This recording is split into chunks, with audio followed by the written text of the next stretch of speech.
Hi, this is Abu Hanif Muhammad Abdul Ahad. We are going to present on global value chain participation.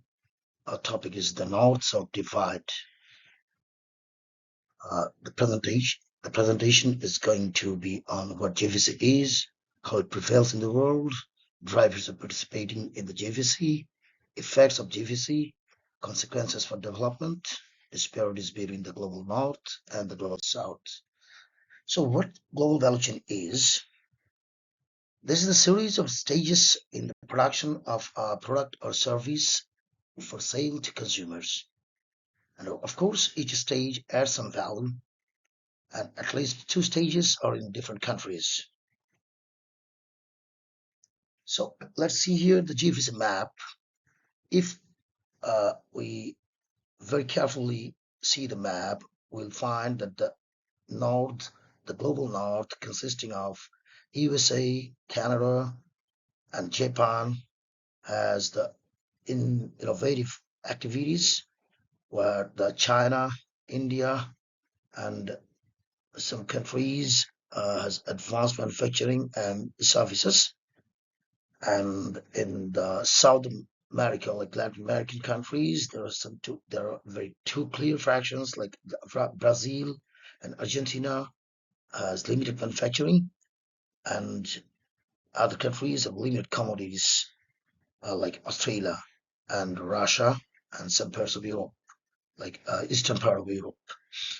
And in the advanced innovative activities, even the Western European countries are there. I forgot to mention, and the African countries and the Asian Middle East countries actually are of high commodities, and thus there's a very too clear divide between the North and the South. So, what are the divides? You're going to see the next slides.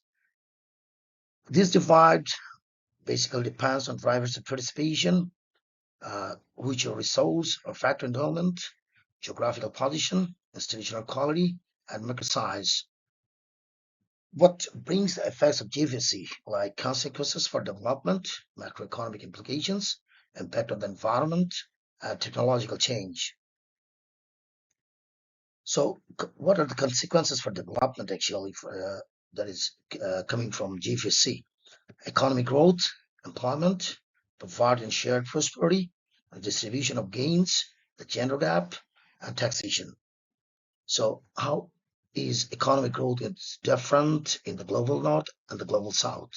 In the global north, slow economic growth with historically larger GDP, while in the global south, it's often faster but uneven economic growth with rapidly growing GDP. Dominant trade and FDI is in the north, whereas increasing share of exports and FDI is in the south.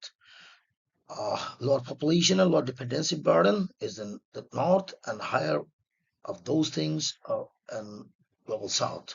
While the technological advanced economy prevails in the northern countries, and rising markups for the firms, where disparities exist, and usually large agricultural sector is in the global south, where falling markups for the firms. So employment, skill intensive, whether labor intensive, is like controversial position in case of employment in the global north and global south, and relatively low rate of women employment in the global north, high rate of women employment in the global south. The labor share is declining due to innovation and advanced technologies in the global north, and labor share is declining due to receiving transport technology in the global south.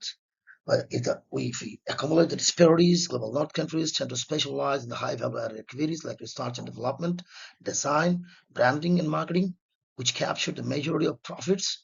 And global south countries often concentrate on low value added stages, such as raw material extraction or labor intensive assembly, where profit margins are thin. Developed nations benefit from advanced technology and capital intensive industries, while GVCs can facilitate technology transfer to the south. Lead firms often restrict the most valuable technical knowledge to protect intellectual property, limiting the ability of developing countries to use the product capacity. GVC participation increases the demand for high-skilled labor in the north, raising wages on those sectors. And in the South, demand often increases for low-skilled, routine task-intensive work, which can depress wages for those workers or result in wages that do not keep pace with productivity gains. MNCs headquartered in the global north often dominate GCCs, and this can lead to the exploitation of cheap labor and resources in the south. And improved infrastructure facilitates trade in the north, and inadequate infrastructure creates some problems in the global south.